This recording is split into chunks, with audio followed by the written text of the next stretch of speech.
आज के वीडियो में साथियों बात होगी पथ अपथ भाग 2। पिछले वीडियो में आपसे बात हुई थी कि पानी किस तरीके से पीना चाहिए, दूध और मही, तीन विषय पिछले वीडियो में थे। आज के वीडियो में बात होगी आपसे दही का सेवन, घृत का सेवन किस तरीके से करना चाहिए और सब्जियां या जो पथ या अपथ आहार हैं उसकी सारी चर्चा होगी। आइए देखते हैं।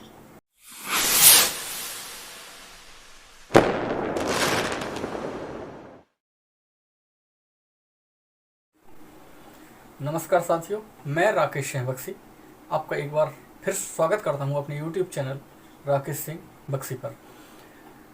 पिछला जो वीडियो था साथियों वो पथ अपथ के विषय पे था और उसमें तीन चीज़ों का हमने चर्चा की थी, पानी, दूध और मही। आज चर्चा होगी साथियों घृत, दही और सब्जियां, ये जो भोजन आप करते हैं उसके विषय में। कौन सा भोजन आप करें कि आपका शरीर बहुत ही सुंदर, शक्तिशाली और ऊर्जामय हो सके। तो सबसे पहले साथियों बात ये है कि भोजन सिर्फ एक पेट भरने का साधन नहीं है। भोजन हमारे सनातन संस्कृति के हिसाब से भोजन जो है वो एक पूजा है हमारे शरीर की, शरीर में बैठे आत्मा और आत्मा से जुड़े परमात्मा की भोजन। तो इसलिए बहुत ही आवश्यक है भोजन जहाँ बनाया जाए वो जगह बहुत ही पवित्र होनी चाहिए। साथ ही जो भोजन बना रहे हैं उनको भी पवित्र स्थिति में ही भोजन बनाया जाना चाहिए और जो भोजन कर रहा है उसको भी पवित्र स्वच्छता के साथ भोजन करना चाहिए। पवित्रता में कहूँगा मैं केवल शारीरिक पवित्रता ही नहीं, इसमें मन की पवित्रता भी बहुत ही आवश्यक होती है।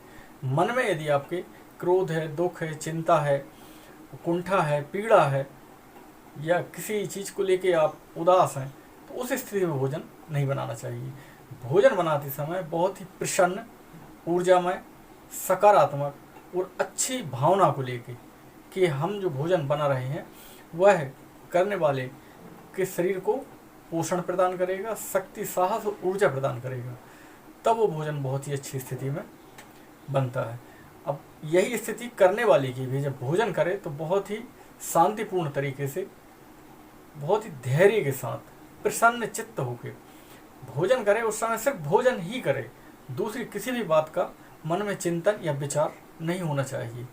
बहुत ही धैर्य के साथ जब भोजन किया जाता है तो उसके जो परिणाम है या उससे जो ऊर्जा, साहस, उत्साह, उमंग प्राप्त होता है, शौर्य, चेहरे पर चमक, सुंदरता, मानसिक संतुष्टि या मानसिक शांति, जब आप इस प्रकार का भोजन ग्रहण करते हैं तो वो आपके स्वस्थ शरीर ही नहीं करता बल्कि वो आपके मन को भी स्वस्थ कर देता है। जब मन स्वस्थ होता है तो आपकी आत्मा भी प्रसन्न हो जाती है, तृप्ति होती है, और जब आत्मा प्रसन्न होती है तो उस समय आपका परमात्मा भी आपसे प्रसन्न हो जाता है, आप परमात्मा से सीधे जुड़ जाते हैं।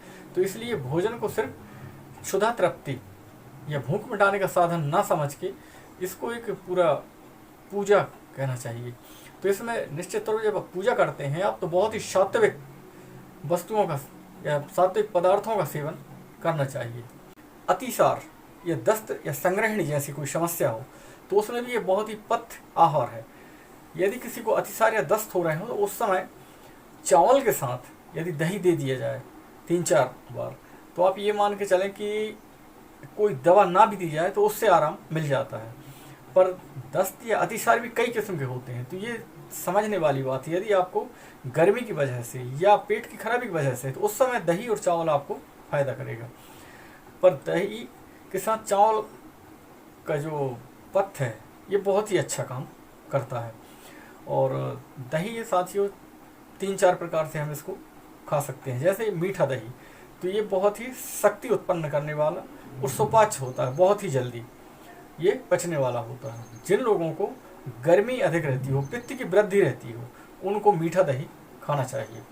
और जिनकी तासीर शीत प्रकृति की है या ठंडी रहती है उनको नमक के साथ, नमक, मिर्च या जीरा और धनिया के साथ दही का सेवन करना चाहिए। साथियों, बात करें फीके दही की, तो फीका दही ऐसा कहा गया है कि त्रिदोष उत्पन्न करता है, यह नुकसानदायक होता है।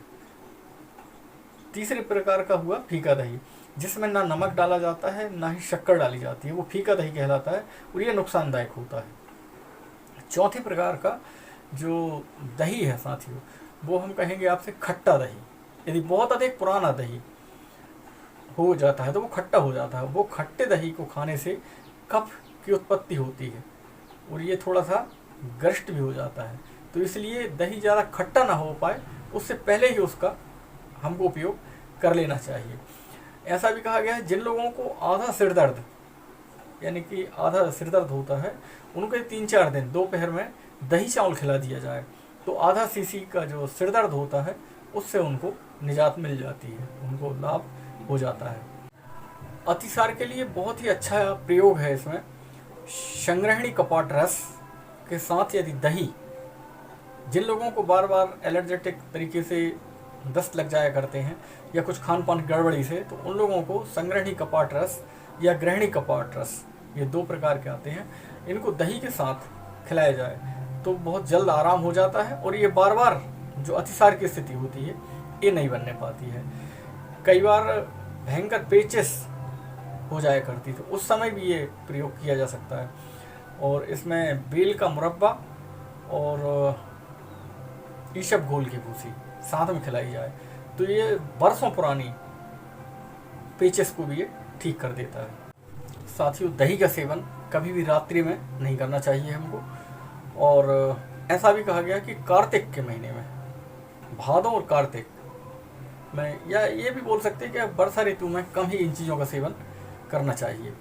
और खासकर जिनको रक्त विकार उनको नहीं खाना चाहिए, कोढ़ जिनको या कुष्ठ है उनको नहीं खाना चाहिए, जिनको पीलिया हुआ हो, जिनको अम्ल पित्त की शिकायत हो या गैस बनती हो अधिक, और जिनको रक्त पित्त की शिकायत हो, तो इस प्रकार के रोगियों को भी दही का सेवन नहीं करना चाहिए।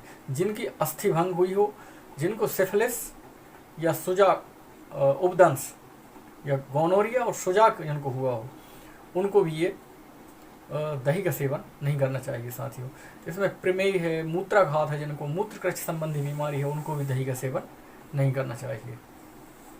एक बात कही गई है साथियों, यदि नियम विरुद्ध तरीके से दही का सेवन किया जाता है तो इससे अम्लपित्त, रक्तपित्त और कुष्ठ जैसी समस्याएं होने की संभावना होती है। तो इसलिए दही के सेवन में बहुत अधिक ध्यान रख के आप इसका सेवन करें। शुद्ध देसी गाय, घी या घृत कहें तो ये बहुत ही, इसको अमृत से तुलना की गई है। ये बहुत ही फायदा पहुंचाने वाला है। शरीर में ये बहुत ही ताकत, शौर्य और साहस उत्पन्न करता है। साथ ही ये आँखों के लिए बहुत ही उत्तम होता है और साथ ही इससे बाल भी काले होते हैं। शरीर की पूरी मजबूती कहना चाहिए या प्रदान करता है। साथ ही यह बल, तेज, बुद्धि, विवेक आदि स्मरण शक्ति को बढ़ाता है। उम्र को बढ़ाने वाला भी इसको बताया गया है और फारसी में इसको रोगन जड़ कहते हैं। इसका उपयोग की हर जगह तारीफ की गई है, पर कुछ लोगों को ये बिल्कुल भी नहीं खाना चाहिए। किनके लिए अपथ्य है कि खासकर जिनको नई बुखार आई हो, ज्वर आता हो, उन लोगों को घी या घृत का प्रयोग नहीं करना चाहिए। जिनको टीबी या राजक्षमा टीबी है जिनको, उनको भी ये घी का सेवन नहीं करना चाहिए। कुछ लोगों को अल्प मात्रा में या बहुत कम मात्रा में घी देना चाहिए। जैसे नवजात शिशु या बच्चे हैं उनको कम मात्रा में, वृद्ध हैं जिनकी मंदाग्नि है, जो खाना अच्छे से नहीं पचा पाते हैं, वृद्ध रोगी हैं, उनको भी कम या थोड़ी मात्रा में घी देना चाहिए। साथियों, बात करें अदरक की, तो अदरक खाने में किन लोगों को उपयोग करना चाहिए? जिनकी तासीर कफ प्रधान है या जिनको वात बढ़ा हुआ है, वो अदरक का सेवन कर सकते हैं। और कफ वाली खांसी के लिए अमृत तुल्य है। यदि थोड़ा सा टुकड़ा इतना सा तोड़ के दबा लिया जाए मुंह में, तो धीरे धीरे करके कफ को निकाल देता है और खांसी आपकी ठीक कर देता है। जिनको भूख ना लग रही हो, वो थोड़ा सा सेंधा नमक के साथ इतना टुकड़ा लेके वो भोजन से पहले अदरक के साथ यदि उसमें नमक लगा के खा लें तो बहुत तेज़ भूख लगाती है और ये काफ़ी अग्नि दीपक है, यानी कि पेट की आपकी जो जठराग्नि है उसको बढ़ाता है। पर किन लोगों को अदरक नुकसानदायक हो जाता है? जिनको सूखी खांसी आ रही हो, जिन्हें कुष्ठ हो, पांडु हो, मूत्रकृच्छ हो, रक्त पित्त की जिनको बीमारी हो, जिन साथ ही दाह या जिनको नींद नहीं आती, निद्रा नाश हो, ऐसे लोगों को भी अदरक का सेवन नहीं करना चाहिए। साथियों, बात करें साग भाजी की, तो जितने किस्म का भी साग होता है, जैसे पालक है, मेथी है, बथुआ है, या चौलाई है, या अन्य जो भी किस्म की लाल भाजी है, या निनुआ की भाजी है, ये जो भाजी है ये बरसात में पूर्णतः प्रतिबंधित है। कभी भी आयुर्वेद के हिसाब से वर्षा ऋतु में इन भाजियों का सेवन नहीं करना चाहिए, क्योंकि बहुत ही अधिक सूक्ष्म जीव इस समय ह्यूमिडिटी या आर्द्रता अधिक होने के कारण से बड़े होते हैं। इस कारण से भूल कर भी वर्षा ऋतु में इनका सेवन हमको नहीं करना चाहिए। इनका सेवन नवरात्रि से ही शुरू करें आप तो बहुत ही अच्छा होता है। अब लेकिन स्वस्थ सीजन, हेल्दी सीजन आ गया, तो आपको इन सारी भाजियों का सेवन आप कर सकते हैं। और बात करें पथ्य, ये सभी पथ्य होती है, जितनी भी भाजी हैं इनका पथ्य के रूप में ही आयुर्वेद में वर्णन किया गया है। केवल अपथ्य कब है? वर्षा ऋतु में। तो ये समय के हिसाब से, काल के हिसाब से ये पथ्य और अपथ्य हो जाया करती है भाजी। ये पेट में आपके काफ़ी अच्छा रेशा जब पहुंचता है तो पेट की स्थिति भी सुधारती है। दूसरी हम कहें लौकी, परवल, गिलकी, निनुआ, रिरुआ और तोरई, ये सारी सब्जियां जो हैं पथ्य की श्रेणी में आती हैं। इनका सेवन आप बर हमेशा कर सकते हैं, चाहे बीमार हो तब भी और स्वस्थ हैं आप तब भी। ककोड़ा है, हाँ करेला ज़रूर, कुंवार में करेला नहीं खाया जाता है। या पित्त प्रकृति वाले जो लोग हैं उनको भी करेले का सेवन नहीं करना चाहिए। मैं तो यहाँ तक कहूँगा कि रात्रि के समय में करेले का सेवन नहीं करना चाहिए, क्योंकि ये बहुत ही गर्म होता है और गरिष्ठ, क्योंकि इसमें तेल से तल के बनाया जाता है काफ़ी अच्छे तरीके से। हमारे यहाँ भारतीय भोजन पद्धति में इसको काफ़ी मसाला यानी स्पाइसी बना के और उसको खाया जाता है। तो रात्रि में जब खाते हैं अब तो ये गरिष्ठ हो जाता है। इसका सेवन दोपहर में करें तो बहुत ही अच्छा हो सकता है। गाजर, मूली, आलू, ये भी मतलब पथ्य हैं। अब ये सिर्फ जैसे अब मूली है तो ये रात्रि में खाने के लिए निषेध की गई है, तो इसका समय के हिसाब से पथ्य और अपथ्य हो जाया करता है। ककड़ी है जैसे, तो ककड़ी बीमार को नहीं खाना चाहिए, ये अपथ्य है। स्वस्थ व्यक्ति के लिए पथ्य है, ये खा सकता है। और आलू, जिन लोगों को गैस बनती है उनको आलू भी नहीं खाना चाहिए।